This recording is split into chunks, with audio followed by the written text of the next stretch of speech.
পাটকল শ্রমিকদের ধর্মঘটের শেষ দিনে ট্রেন ভাঙচুর, আগুন জ্বালিয়ে বিক্ষোভ। রেলপথ মহাসড়ক অবরোধে চরম দুর্ভোগ, দাবি না মানলে আবার কর্মসূচির হুঁশিয়ারি। সার্বভৌমত্বের উপর আক্রমণ এলে প্রতিহত করতে হবে, প্রতিরক্ষা মন্ত্রণালয় পরিদর্শন করে প্রধানমন্ত্রী বললেন, বাংলাদেশ যুদ্ধ নয়, শান্তি চায়। বেগম জিয়ার শারীরিক অবস্থার ব্যাপারে বিদেশি কূটনীতিকদের জানালো বিএনপি। তার শারীরিক অবস্থা ভালো জানিয়েছেন নিজেই, বললেন বঙ্গবন্ধু মেডিকেলের পরিচালক। ১৩ দিনের মাথায় আবারও কো চেয়ারম্যান পদে ভাই জেএম কাদেরকে ফিরিয়ে আনলেন ৯০ বছর বয়সী এরশাদ। স্বাভাবিক বললেন দলের নেতারা। এবং শুরু হয়েও অজানা কারণে থমকে আছে সিলেট নগরীর ঝুঁকিপূর্ণ ভবন ভাঙার কাজ। দুর্ঘটনার আশঙ্কা, বুয়েট বিশেষজ্ঞদের ঘাড়ে দায় চাপাচ্ছে সিটি কর্পোরেশন।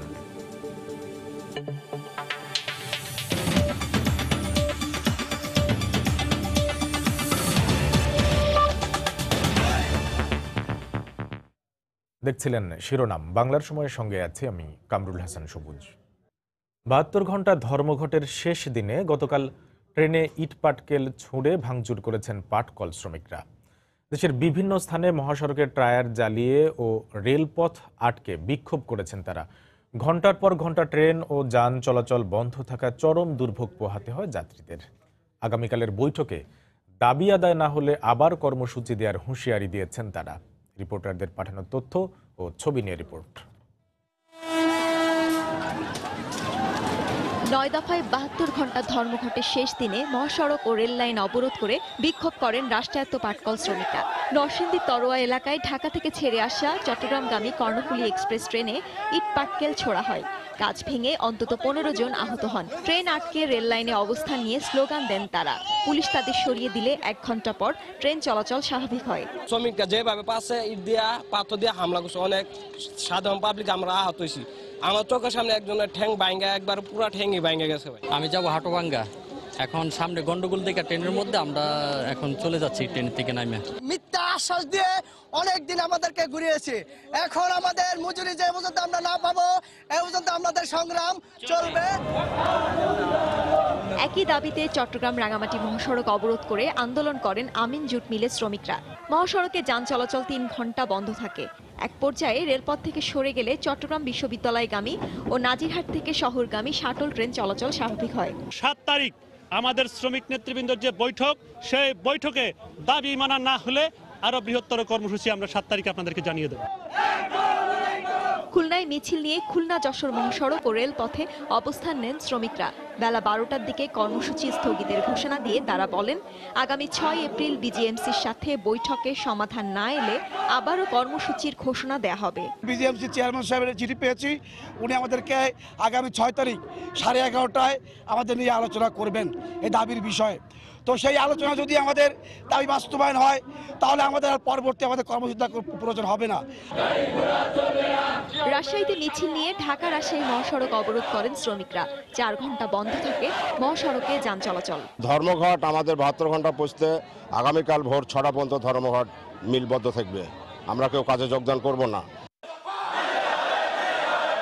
এছাড়া সিরাজগঞ্জ ও নারায়ণগঞ্জেও বিক্ষোভ করেছেন পাটকল শ্রমিকরা। ইসমাত জাহান, সময় সংবাদ। বাংলাদেশ যুদ্ধ নয়, শান্তি চায়। তবে কেউ যদি সার্বভৌমত্ব রক্ষায় হুমকি হয় কিংবা আক্রমণ করতে আসে, তাকে প্রতিহত করার প্রস্তুতি থাকতে হবে দেশের। গতকাল সকালে প্রতিরক্ষা মন্ত্রণালয় পরিদর্শনে গিয়ে একথা বলেন প্রধানমন্ত্রী শেখ হাসিনা। এ সময় শান্তিরক্ষায় নিয়োজিত সেনাদের আরও প্রশিক্ষিত করে গড়ে তোলার তাগিদ দেন তিনি। মুক্তিযুদ্ধের পর এই ভবনে বসেই যুদ্ধ বিধ্বস্ত বাংলাদেশের সরকার পরিচালনা করতেন জাতির পিতা বঙ্গবন্ধু শেখ মুজিবুর রহমান। 4 বছর পর প্রতিরক্ষা মন্ত্রণালয়ের সেই স্মৃতিবিজড়িত ভবনে এলেন তাঁরই কন্যা প্রধানমন্ত্রী শেখ হাসিনা। টানা তৃতীয় মেয়াদে সরকার গঠনের পর বিভিন্ন মন্ত্রণালয় পরিদর্শনের ধারাবাহিকতায় এবার নিজের অধীনে থাকা প্রতিরক্ষা মন্ত্রণালয় পরিদর্শন করলেন শেখ হাসিনা। বৃহস্পতিবার সকালে শেরেবাংলা নগরে প্রতিরক্ষা মন্ত্রণালয়ের সম্মেলন কক্ষে 3 বাহিনী প্রধান সহ ঊর্ধ্বতন কর্মকর্তাদের সঙ্গে বৈঠকে বসেন প্রধানমন্ত্রী ও প্রতিরক্ষা মন্ত্রী শেখ হাসিনা। মোকাবেলা করতে হয়েছে। বৈঠকে প্রধানমন্ত্রী বলেন, সার্বভৌমত্ব রক্ষার প্রশ্নে সক্ষমতা ও প্রস্তুতিতে পিছিয়ে থাকার কোনো সুযোগ নেই। আমরা কারোর সাথে যুদ্ধ করব না, আমরা যুদ্ধ করতে চাই না, কিন্তু কেউ যদি আমাদের বিরুদ্ধে আক্রমণ করে তাহলে তার জন্য যথাযথ জবাব আমরা দিতে পারি আর আমার দেশের স্বাধীনতা সার্বভৌমত্বের জন্য রক্ষা করতে পারি। সেই প্রস্তুতিটা সবসময় আমাদের থাকতে হবে। প্রতিরক্ষা মন্ত্রণালয়ের আওতায় থাকা প্রতিষ্ঠানগুলোর আধুনিকায়ন করা হচ্ছে জানিয়ে শেখ হাসিনা বলেন, শান্তিরক্ষায় নিয়োজিতদের আরও দক্ষ ও প্রশিক্ষিত করে গড়ে তুলতে হবে। শান্তিরক্ষা মিশনে আমাদের সশস্ত্র বাহিনীর সদস্যরা যাচ্ছে, পুলিশ বাহিনীর সদস্যরা যাচ্ছে, সবাই যাচ্ছে। যুদ্ধের সরঞ্জাম থেকে শুরু করে সর্বক্ষেত্রেই একটা পরিবর্তন আসে, আধুনিকতা আসে, নতুনত্ব আসে, কিন্তু আমাদের যারা সেখানে যাবে তারা সব বিষয়ে পারদর্শী থাকবে, সেটাই আমি চাই। কোনো সংঘাত নয়, বরং শান্তিপূর্ণ উপায়ে মিয়ানমারে রোহিঙ্গাদের ফেরত পাঠানো হবে বলেও জানান প্রধানমন্ত্রী। আমরা তাদের সাথে কখনো কোনো সংঘাতে যাব না, বরং তাদের সাথে আলোচনার মাধ্যমে তাদের নাগরিকদের তারা যেন ফিরিয়ে নিয়ে যায়। দেবাশিস রায়, সময় সংবাদ, ঢাকা। বেগম জিয়ার শারীরিক অবস্থার বিষয়ে বিদেশি কূটনীতিকদের অবহিত করেছেন বিএনপির শীর্ষ নেতারা। এদিকে তিনি অনেকটাই ভালো আছেন বলে জানিয়েছেন বঙ্গবন্ধু মেডিকেল বিশ্ববিদ্যালয়ের পরিচালক brigadier general doctor AK Mahbubul Haque. অন্যদিকে তথ্যমন্ত্রী বলেছেন, বেগম জিয়ার চিকিৎসা নিয়ে জনমনে বিভ্রান্তি সৃষ্টি করছে বিএনপি। বৃহস্পতিবার বিকেলে বিএনপি চেয়ারপারসনের গুলশান কার্যালয়ে বেগম জিয়ার শারীরিক অবস্থার বিষয়ে বাংলাদেশে নিযুক্ত বিভিন্ন দেশের রাষ্ট্রদূত ও কূটনীতিকদের সঙ্গে ঘণ্টাব্যাপী বৈঠক করেন বিএনপির শীর্ষ নেতারা। চেয়ারপারসন বেগম খালেদা জিয়ার ট্রিটমেন্ট এবং তিনি এখন ইয়েতে আছেন, পিজি হসপিটালে আছেন, তার শারীরিক কন্ডিশন এবং তার যে চেক আপের রিপোর্টগুলি আমরা পাইছি এবং এই রিপোর্টটা আমরা পাইছি হাইকোর্টের নির্দেশে। তার আগে সরকার এটা গায়ে মাখে নাই। এটা টোটাল যে বাস্তব চিত্রটাই তাদেরকে জানানো হয়। এদিকে সাংবাদিকদের কাছে বিএনপি নেত্রীর স্বাস্থ্যের সবশেষ অবস্থা তুলে ধরেন BSMMU এর পরিচালক। বলেন, কারাগার থেকে আসার পর অনেকটাই ভালো আছেন বিএনপি নেত্রী। আগের চেয়ে ইমপ্রুভ, ওনার শারীরিক অবস্থা ভালো। উনি বলেছেন যে উনি ভালো ঘুম হয়েছে এবং ওনার খাওয়ার রুচিটা ইমপ্রুভ করেছে, ডায়াবেটিস ইমপ্রুভিং, ওনার প্রেশার তো কন্ট্রোলে আছে এবং অন্যান্য সমস্যার কোনো সমস্যা উনি নতুন করে বলেননি যে আমার এই সমস্যা ফিল করছেন। মানে বেটার উনি বলেছেন যে আমি আগের চেয়ে ভালো আছি। নতুন কিছু আর এখানে করা হয় না, সুগার প্রতিদিনই করা হয় যাতে বেডে, যেটা গ্লুকোমিটার দিয়ে, আর বাকি কোনো টেস্ট আর করার প্রয়োজন হয়নি এখন। অন্যদিকে দুর্নীতির মামলায় দণ্ডপ্রাপ্ত বেগম জিয়ার মুক্তি কিংবা চিকিৎসা কোনোটিতেই সরকারের হস্তক্ষেপ নেই জানিয়ে তথ্যমন্ত্রীর দাবি, বিভ্রান্তি ছড়াচ্ছে বিএনপি। বেগম জিয়ার স্বাস্থ্য নিয়ে তারা বিভ্রান্তি ছড়ানোর চেষ্টা করছেন এবং বক্তব্য রাখছেন। এতে মনে হয় যে ওনারা সবাই বিশেষজ্ঞ ডাক্তার। প্রকৃতপক্ষে বেগম জিয়া যেই ধরনের সুযোগ সুবিধা কারাগারের মধ্যে পাচ্ছেন সেটি নজিরবিহীন। আহমেদ সালেহীন, সময় সংবাদ, ঢাকা। বিএনপি চেয়ারপারসন বেগম খালেদা জিয়ার উন্নত চিকিৎসার দাবিতে রংপুরে বিক্ষোভ কর্মসূচি পালন করেছে জেলা যুবদল। গতকাল দুপুরে রংপুর জেলা বিএনপি কার্যালয়ে কর্মসূচি অনুষ্ঠিত হয়। পূর্ব ঘোষণা অনুযায়ী রংপুর দলীয় কার্যালয়ে জড়ো হতে থাকে জেলা যুবদলের নেতাকর্মীরা। দুপুরের দিকে একটি বিক্ষোভ মিছিল নিয়ে দলীয় কার্যালয় থেকে রাস্তায় বের হওয়ার চেষ্টা করে তারা। পুলিশ এতে বাধা দিলে দলীয় কার্যালয়েই শেষ হয় কর্মসূচি।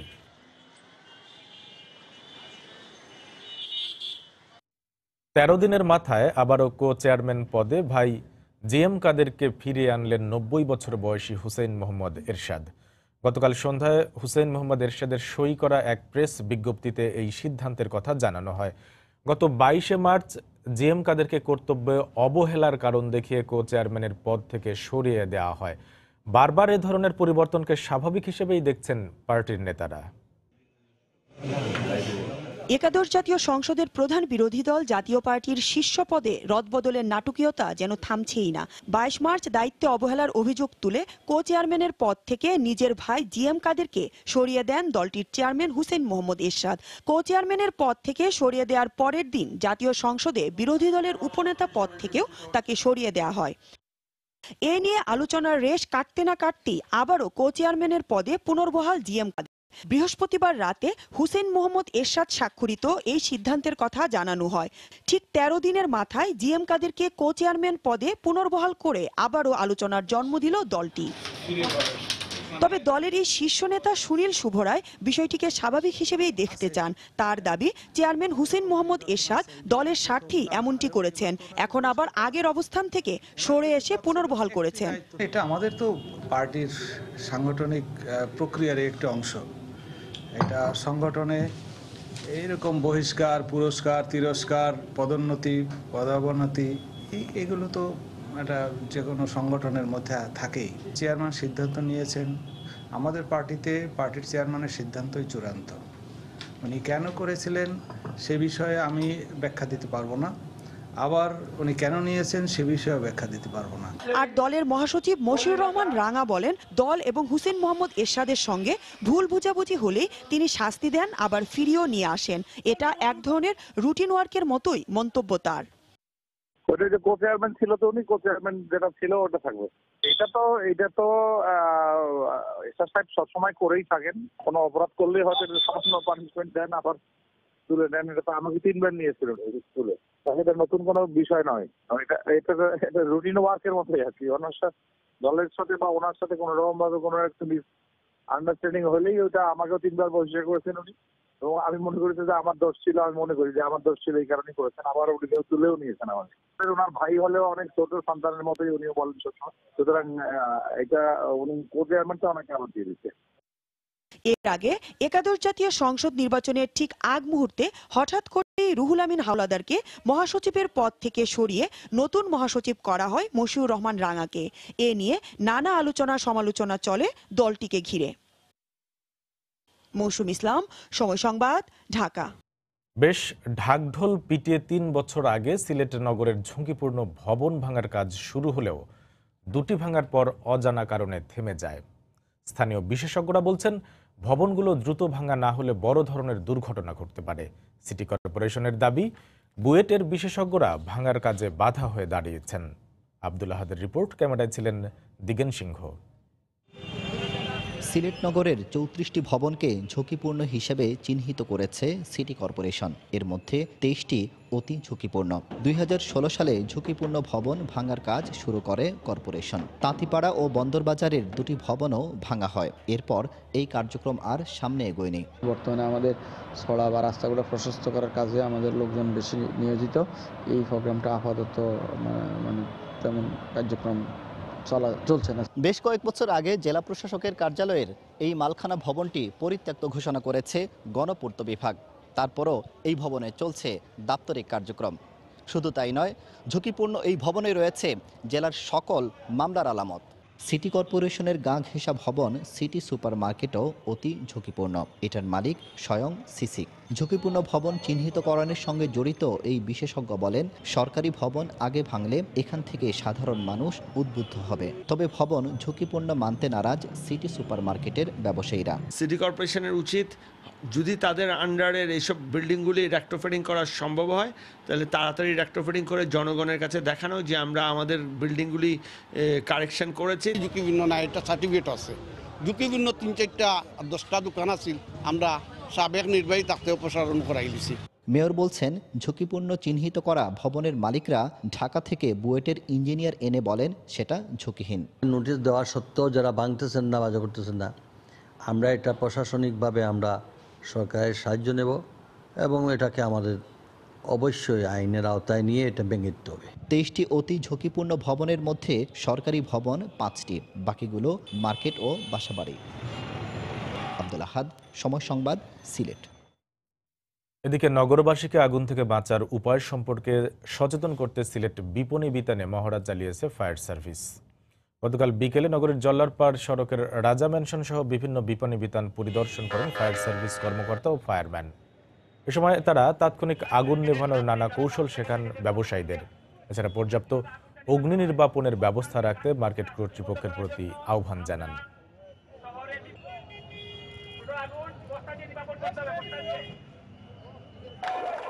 ডাকসু নির্বাচনের পর এবার চাকসু নির্বাচন নিয়ে শুরু হয়েছে তোড়জোড়। দীর্ঘ 29 বছরের অচলায়তন কাটিয়ে চট্টগ্রাম বিশ্ববিদ্যালয়ের কেন্দ্রীয় ছাত্র সংসদ চাকসু নির্বাচনের নীতিগত সিদ্ধান্ত গ্রহণ করেছে বিশ্ববিদ্যালয় প্রশাসন।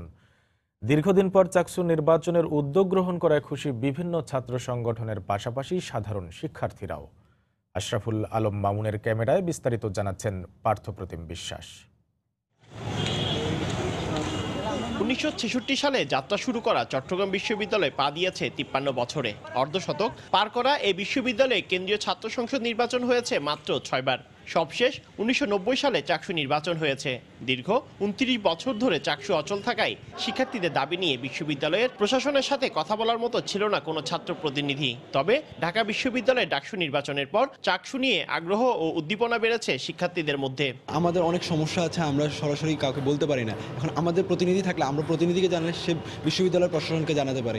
এমন কারো দরকার যে নেতৃত্ব দিতে পারবে, সব প্রবলেম সলভ করতে পারবে, আমাদের কথা শুনবে, আমাদেরকে বুঝবে এবং সমস্যাগুলোর কোনো ভালো সলিউশন আনতে পারবে। দীর্ঘদিন পর হলেও চাকসু নির্বাচনে উদ্যোগ গ্রহণ করাকে ইতিবাচক হিসেবে দেখছেন বিভিন্ন রাজনৈতিক সংগঠনের ছাত্র নেতারা। চাকসু নির্বাচন আমরা খুব জোর গলায় বলতে চাই, আমরা চাই একসাথে, কারণ আমরা বিশ্ববিদ্যালয় প্রশাসনের কাছ থেকে অতীত সহযোগিতা পেয়েছি, ভবিষ্যতে পাবো।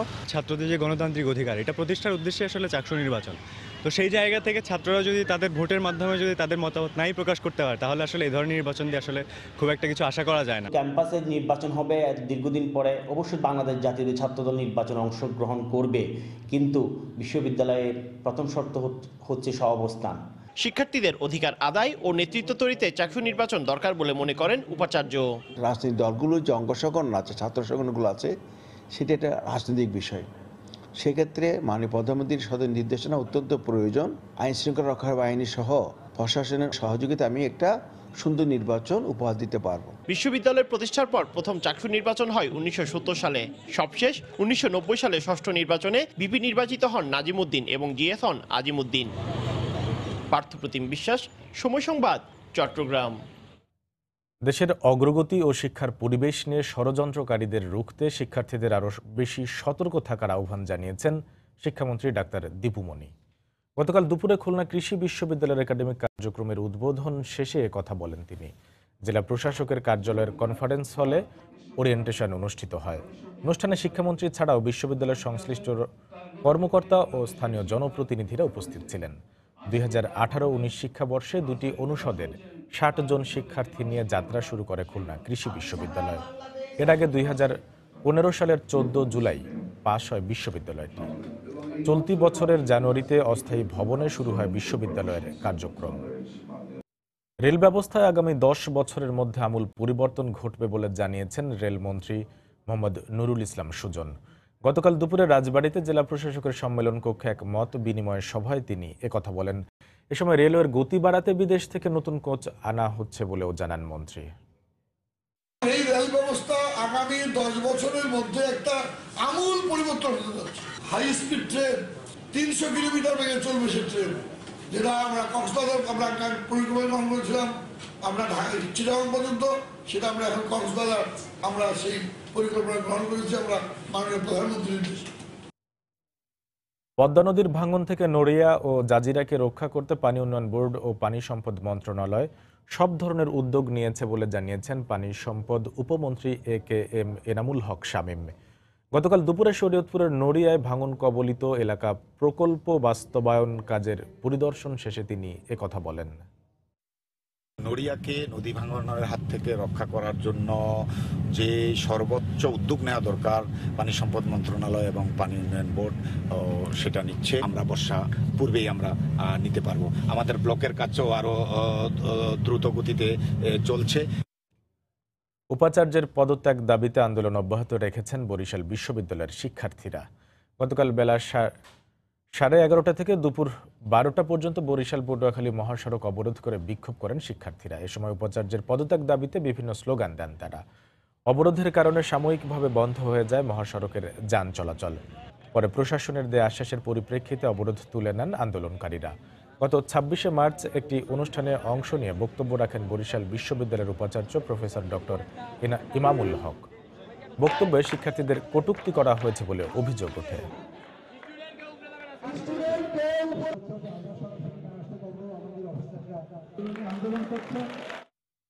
রংপুরে বেগম রোকেয়া বিশ্ববিদ্যালয়ের মেয়াদ উত্তীর্ণ কমিটি ভেঙে দিয়ে নতুন কাউন্সিলের দাবিতে বিক্ষোভ সমাবেশ করেছে ছাত্রলীগের নেতাকর্মীরা। গতকাল দুপুরে বিশ্ববিদ্যালয়ের প্রধান ফটক থেকে একটি বিক্ষোভ মিছিল বিভিন্ন সড়ক প্রদক্ষিণ করে। মিছিল শেষে আবারও বিশ্ববিদ্যালয়ের প্রধান ফটকের সামনে গিয়ে সমাবেশ করেন তারা। এতে সাবেক কেন্দ্রীয় ছাত্রলীগ নেতা ফয়সাল আজম ফাহিম সহ বিশ্ববিদ্যালয় ছাত্রলীগের অন্যান্য নেতাকর্মীরা উপস্থিত ছিলেন। সমাবেশে বক্তারা চলমান কাউন্সিলের মেয়াদ শেষ হয়ে গেলেও নতুন কাউন্সিল গঠন না করা সহ নানা অভিযোগ তুলে ধরেন বিশ্ববিদ্যালয় ছাত্রলীগের সভাপতি ও সম্পাদকের বিরুদ্ধে।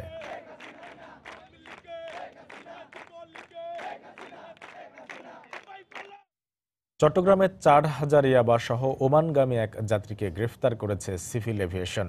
গতকাল সন্ধ্যায় শাহ আমানত বিমানবন্দর থেকে মোহাম্মদ শাহেদকে আটক করা হয়। বিমানবন্দর সিভিল এভিয়েশন কর্মকর্তা জানান, ট্রলি ব্যাগের হাতলে করে 4000 ইয়াবা নিয়ে ওমান যাচ্ছিল শাহেদ। বোর্ডিং লাউঞ্জে ঢোকার সময় স্ক্যানারে ধরা পড়ে।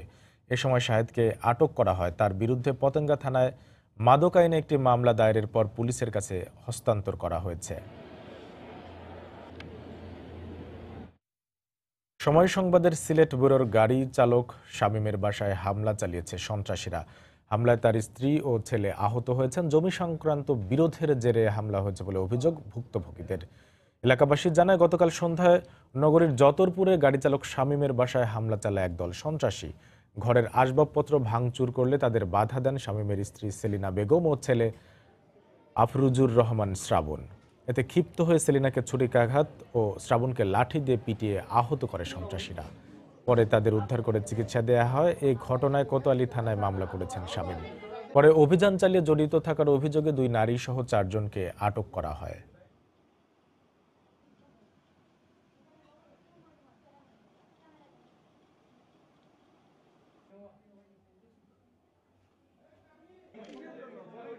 চাঁদপুরের শাহরাস্তি উপজেলার ঘুঘুশাল গ্রামে 50 শতক জায়গায় নিজ উদ্যোগে দারুশিল্পের চিত্রশালা গড়ে তুলেছেন সমীরণ দত্ত। নিজেই গাছের গোড়ালি বা শেকড় দিয়ে তৈরি করেন নান্দনিক শিল্পকর্ম। নিখুঁত মনোরম এসব শিল্পকর্ম দেখতে তার চিত্রশালায় ভিড় করেন দূর দূরান্তের দর্শনার্থীরা। তার শিল্পকর্মকে এগিয়ে নিতে সরকারি পৃষ্ঠপোষকতার আশ্বাস দিয়েছেন জেলা প্রশাসনের শীর্ষ কর্মকর্তা। ফারুক আহমেদের তথ্য ও ছবি নিয়ে রিপোর্ট। সমীরণ দত্ত পেশায় একজন দারুশিল্পী। পুরনো বা নষ্ট হওয়া গাছের গোড়ালি কিংবা শেকড় খোদাই করে তৈরি করেন দৃষ্টিনন্দন শিল্পকর্ম। 4 মাস আগে চাঁদপুরের শাহরাস্তি উপজেলার ঘুঘুশাল গ্রামে 50 শতক জায়গায় গড়ে তোলেন দারুশিল্পের চিত্রশালা। এখানে রয়েছে লিচু, মেহগনি থেকে শুরু করে নানা গাছের কাঠ আর গোড়ালি দিয়ে তৈরি ছোট চাবির রিং, ডাইনিং টেবিল, চেয়ার, হাতি, ডাইনোসর ও পাখি সহ নানা রকম পশু পাখির অবয়ব, যা দেখতে প্রতিদিন ভিড় করেন নানা বয়সী মানুষ।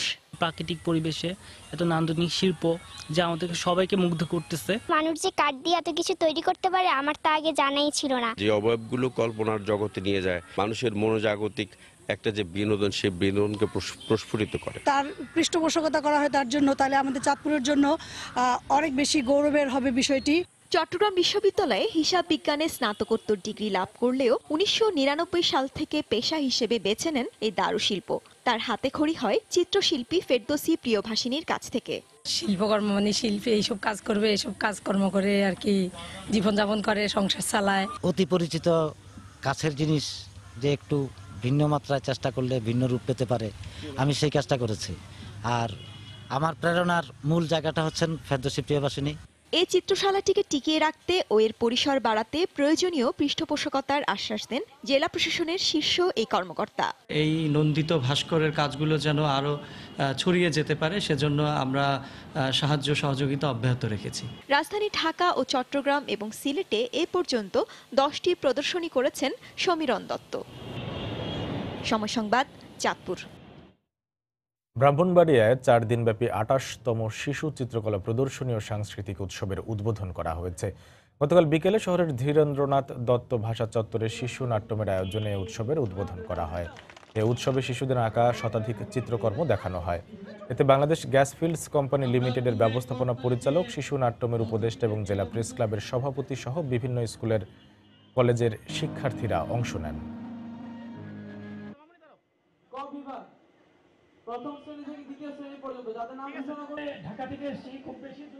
রাঙ্গামাটিতে জমে উঠেছে বৈশাখী মেলা।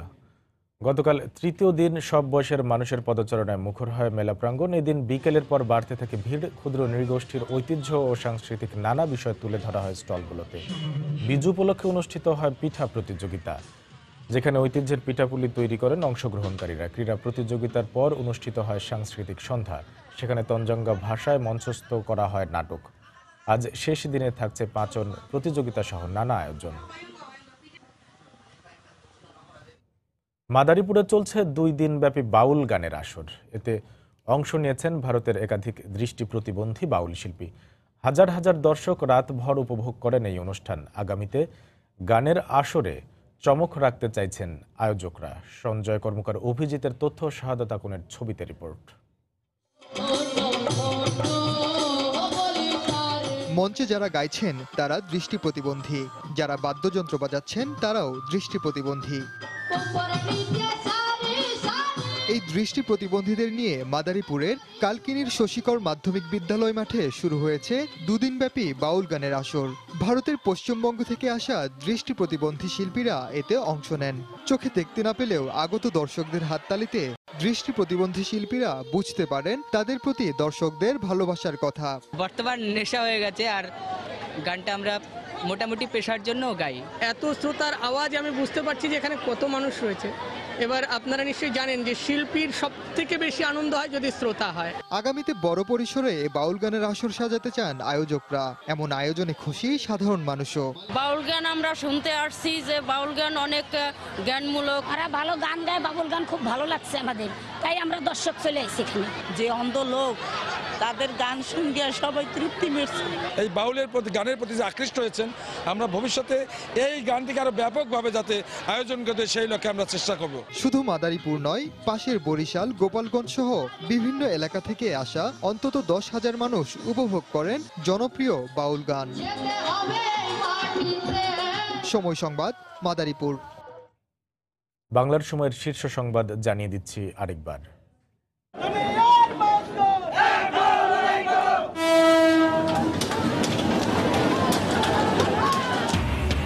পাটকল শ্রমিকদের ধর্মঘটের শেষ দিনে ট্রেন ভাঙচুর, আগুন জ্বালিয়ে বিক্ষোভ। রেলপথ মহাসড়ক অবরোধে চরম দুর্ভোগ, দাবি না মানলে আবার কর্মসূচির হুঁশিয়ারি। সার্বভৌমত্বের উপর আক্রমণ এলে প্রতিহত করতে হবে, প্রতিরক্ষা মন্ত্রণালয় পরিদর্শন করে প্রধানমন্ত্রী বললেন, বাংলাদেশ যুদ্ধ নয়, শান্তি চায়। বেগম জিয়ার শারীরিক অবস্থার ব্যাপারে বিদেশি কূটনীতিকদের জানালো বিএনপি। তার শারীরিক অবস্থা ভালো জানিয়েছেন নিজেই, বললেন বঙ্গবন্ধু মেডিকেলের পরিচালক। 13 দিনের মাথায় আবারও কো চেয়ারম্যান পদে ভাই জিএম কাদেরকে ফিরিয়ে আনলেন 90 বছর বয়সী এরশাদ। স্বাভাবিক বললেন দলের নেতারা। এবং শুরু হয়েও অজানা কারণে থেমে আছে সিলেট নগরীর ঝুঁকিপূর্ণ ভবন ভাঙার কাজ। দুর্ঘটনার আশঙ্কা, বুয়েট বিশেষজ্ঞদের ঘাড়ে দায় চাপাচ্ছে সিটি কর্পোরেশন। এই ছিল বাংলার সময়। যে কোনো খবর পেতে ভিজিট করুন সময়নিউজ.tv। আপনার মোবাইলে সময় সংবাদ দেখতে ও সকল খবর পেতে ডাউনলোড করুন সময় অ্যাপ। সঙ্গে থাকুন সময়।